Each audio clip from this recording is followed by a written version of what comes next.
Okay, so apparently college football in the US has some absolutely mental stadiums. So today, we're going to be checking out college football stadiums, the Big Ten. We've been on this college football run at the minute, and I'm absolutely loving it. And to all the new subs here in the channel, I appreciate you. Now let's do this. Beaver Stadium, home of the Penn State Nittany Lions. The stadium is named after James, a beaver who built the stadium. A beaver? James is a beaver. Can I also just confirm, did that say this holds 106,000 people? Beaver Stadium, home of the 106,500. Excuse me. Penn State Nittany Lions. Listen, did he call this guy a beaver? The stadium is named after James, a beaver who built the stadium. What? It's named after James, a beaver. His name is James A. Beaver, but like, my guy is speaking in commas. Most beavers build dams, but in this area of Pennsylvania, He is they're a little beaver, more though. Sophisticated. That might not actually be true. The thing I love most about this stadium is that Jesus, the man. expansions that have occurred over the years are very conspicuous. Can I just say again that this is college level and the stadium holds 106,000 people? Like, what in the name of... Basically see how every section has been expanded. And you've got a bit of everything sprinkled in. We got no real I photos, particularly bro. like the design of each end zone. In the north, you have this big curved upper deck that hovers above the lower bowl, which is a fairly uncommon, and the south end zone seating is similar to that of LSU's Tiger Stadium. Looks great. The stadium is set for a major renovation that will bring it into the 21st century. Because although it looks good on the outside, there are some aspects where it's lacking on the inside. A lot of stadiums these days do, though. Oh my god. Camp Randall Stadium, 80K. home of the Wisconsin Badgers. Wait, why aren't these in order, man? Why have we started with 106,000, now we're down to 80? Like, are we going down? What's happening? It's the oldest stadium in the Big Ten. In fact, it's named after the Union Army training camp that occupied the site during the Civil War. I'm not usually a big fan of wars, but at least they kept it civil. This one is another stadium that has a lot going on. Well, most of the capacity comes from the main seating bowl once again, which is fairly plain and simple. But then you have this sizable upper deck. Kind of looks like a bit of a coliseum, doesn't it? On the western side that curves its way around, matched with the skybox equivalent on the east. They're skyboxes. The exterior is also completely different on each side of the stadium. And it's not something I usually mention, but they have a very fancy looking field house as well. It's kind of crazy that holds 80,000. 50K, we're Maryland going Stadium, down. Okay, so home we of the started number Maryland 10. Is that the biggest one? If, like me, you were wondering... Bro, that needs a touch-up. That needs a touch-up. Please, I hope to God he tells me that this is getting renovated. I beg. What a terrapin is, it's a turtle. They chose that name, of course, because turtles are known for their speed, strength, and agility. Nah, but turtles are cool. They are. This one is a lot simpler than the last two. It's a fairly typical horseshoe Looks design, cool, though. with the addition of very tall triple-decker seating on one Looks of the cool. sides. And on the other side, they've got this combination of outdoor I seating mean, if they just done it around here, they could probably get about 70K in there, right? and luxury suites. It looks pretty cool, actually. I often note how some stadiums have an exterior that's reminiscent of a parking garage. But this one literally has a parking garage as the exterior behind the west end zone, which is very convenient. Kinnick Stadium, home of the 69K? I Iowa just don't understand why Hawkeyes. this isn't in It's order, named man. It's after killing me, Niall right? Kinnick. I believe it's the only college stadium named after a Heisman Trophy winner. They are weird stands, man. They're like, usually stands kind of go up, like kind of like that, maybe. They're like very horizontal, aren't they? I like. Which is very surprising. I like. And yet they've got one that's named after a beaver called James. What the hell's all these beavers about? This sort of design is somewhat uncommon in college football, given that it's made up of 4 individual stands that aren't connected. That is But quite those strange. stands do have quite a traditional look to them, with a red brick facade for the most part. But what the stadium is most well known for can't be seen from the outside. The visitors' locker room is completely pink, which is done to put the away team in a passive mood. I mean, how fired up can you get when you're surrounded by pink? It also has been known to increase their concern for having their nails broken. It even extends to the bathroom, which might not be in the spirit of sportsmanship, but it is kind of funny. That is hilarious, I wonder man. what would be crossing the line.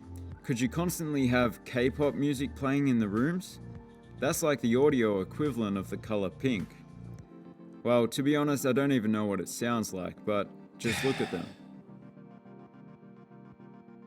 Who's attacking K-pop? Memorial Stadium, home of the Illinois 60K. Fighting Illini. There's no way that holds 60,000. Really? This That looks one's so a little small. different. It has a very elegant neoclassical design. It's pretty cool, particularly though. the exterior. It looks like something you'd see in the Ivy League. In fact, it kind of looks like a combination of Harvard Stadium and Franklin Field. What's with these horseshoe stadiums? Are they, Something that's I'm assuming they're quite fascinating about popular. this Is there stadium a reason for them? Like, why do a lot of them not have a complete stand the whole way around? Why is it horseshoe then a building? That during construction, way back in the 20s, heavy rain caused one of the bulldozers to sink into the field. They decided that it wasn't feasible to remove it, so it remains there to this day. There's no way. Yes, it's tragic, but at least the bulldozer driver was able to memorize the owner's manual in English, French, and Spanish before he died from asphyxiation. Did he die? Wait, what? Hold on, man. I need to go back and listen to that again, man. Heavy rain caused one of the bulldozers to sink into the field. They decided that it wasn't feasible to remove it, so it remains there to this day. Yes, it's tragic, but at least the bulldozer driver was able to memorize the owner's manual in English, French, and Spanish before he died from asphyxiation. He's a quick learner, although he did have a bit of trouble with the Japanese section. I am of course joking, nobody was buried alive with the bulldozer. Good but I do really lord. like this stadium. That's gonna be big. Memorial What? Stadium. Home I of mean, the that looks Indiana bigger than the last Hoosiers. one. How the hell did it only hold 52? First impressions are that this stadium isn't anything out of the ordinary. And then you look behind each of the end zones. To the south, there's a miniature version of the field. And to the What north, the hell's that for? you notice a spectacular cathedral or castle-like building. That's awesome. Stunning. That's Although, so as cool. with many college stadiums, the southern end zone was recently expanded. So now it looks like this. Sadly, Ooh-wee. the little baby field was crushed. Aww. Yes, it's tragic, but it was able to memorize what concrete smells like before it died from asphyxiation. The interesting thing about this stadium is that those huge stands to the east and particularly to the west, they've been here since the stadium was built. Memorial Stadium. Ooh, it was built in 1923. 85K. Of the Nebraska Cornhuskers. Jesus. For being just humble That's Cornhusker insane folk, looking. they've done quite well for themselves. Is that... They've built themselves a magnificent stadium with grand facades on each side. Very impressive. That's madness. On the inside, it looks just as good. And the eastern stand technically has 5 tiers of seating, which you certainly don't see every day. And behind each end zone you have these huge stands, which look pretty cool. And I suppose I should mention that on game day, the stadium itself becomes the 3rd biggest city in the great state of Nebraska. Although it's not a city, it's a stadium within a city. Nebraska doesn't have many sizable cities, I think, is the main point. Uh-huh. Because as the legendary Nebraskan poet Douglas McNugget once said, "You can't grow corn in a concrete jungle." So true. What? Oh my god, that's Michigan awesome. Stadium, home of the Michigan. 107,000, 1927. Jesus Christ, that is so sick looking though. Wolverines. Let me Holy! start out by mentioning that it's the 3rd biggest stadium in the world and the biggest outside of Asia. So that's fairly impressive in itself. That's mad. But the stadium's sunken design means that from the outside, you'd hardly notice that the stadium was anywhere near Oh my that god, size. that's so cool. The design, although it looks pretty good, is very, very simple. It's just a single-tiered bowl with skyboxes on either side of the field. Still awesome though. In fact, the most unusual thing about it is that it's almost perfectly symmetrical, an anomaly in college football. The stadium holds numerous... I'm not gonna lie, I think this design of like the sunken looking design is so sick. I actually think I prefer it to like massive stands. attendance records, as you might expect. Because it gives you the including surprise the factor largest if you've college never been, you football know? crowd that wasn't held in a NASCAR track, which was a little over 115,000. Ohio Stadium, home of the Ohio State Buckeyes. You see, I know that Bro, a why are sunken these field stadiums so design is big? more cost-effective, and I guess it would be safer if an earthquake were to occur. But you've just got to love an imposing exterior like that. Just look at Jesus! it. It's a fortress. I'm surprised there isn't a drawbridge. That would be pretty cool. Actually, this little section was inspired by the Pantheon in Rome. But the That's so entire sick. stadium itself was clearly inspired by something less opulent. That being the shoe of a horse. Uh-huh. They In love fact, the before horseshoe the southern design. end was filled in, it was the king of all horseshoes. Now, it technically isn't a horseshoe stadium, even if it is its nickname. But one thing that The isn't horseshoe? in doubt is that it's a very impressive stadium. That's so cool. I really love do it. like it. Nice. Ross-Ade Stadium, home of the Purdue Boilermakers. That is a very specific The nickname, Boilermakers? but I like it. You've got to be tough to make a boiler. Well, perhaps not these days. The stadium, as you can see, is that rudimentary single-tier horseshoe style that you see here and there. It's probably the simplest Is that the parking lot? Or a parking lot? Just right there. Holy shit. stadium in this conference, but for some people, that's ideal. But the stadium's south end zone is a little unusual. This section used to have bleachers, but I guess it's just this guy's private parking space now.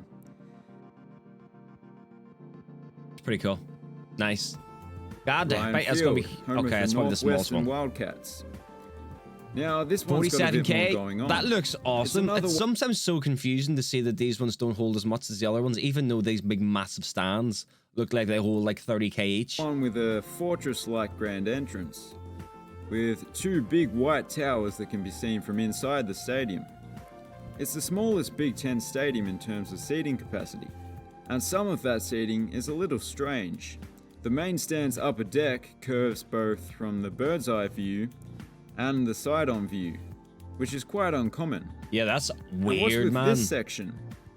It seems like they should have just continued with the curve. Don't know, but I'm sure there's a reason. It's definitely a unique stadium. You've got to give it that. And go lie, on all honesty, probably the worst one so far. And I mean that with respect. Out of these ones, I feel like it's the worst one. SHI Stadium, home of the Rutgers Scarlet Knights. There's no obvious medieval-inspired architecture with this one. It's all fairly normal on the outside. But it does have a cannon, however. So that's good. What? It's fired when the Scarlet Knights score, but I presume it also comes in handy Where when the a he- drunken spectator runs onto the field. That actually sounds like fun. Where the hell do they shoot Something it? else that's a little unique is the red tin roof section that wraps its way around the north end zone seating. As well as this little section of the south end zone No that's way. actually the recruiting lounge. Other What? than that, it's a fairly straightforward design, but a good one. Spartan Stadium. You see what I home of the mean? Michigan State. That does not look any bigger than the last one we saw, and it holds 75,000. It's Holy Spartan. shit.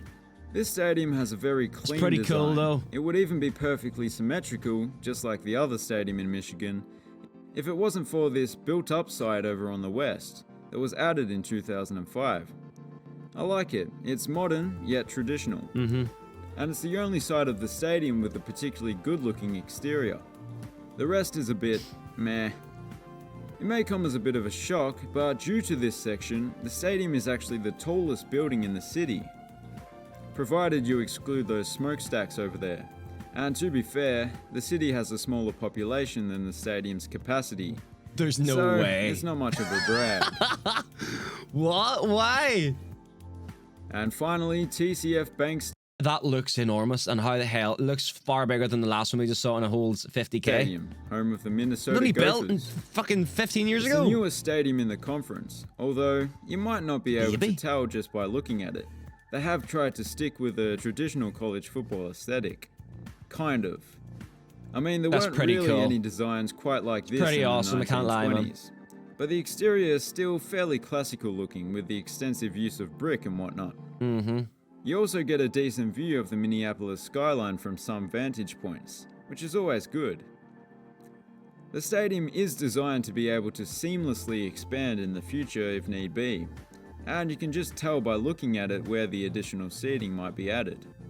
It's a great stadium to end with. All right, ladies and gentlemen, that was pretty awesome to see. I did not realize how many huge stadiums college football has. College. Insane. Absolutely insane. Guys, if there's anything you want me to react to, put it in the comments box down below. I would appreciate it. I appreciate you and your time. Peace.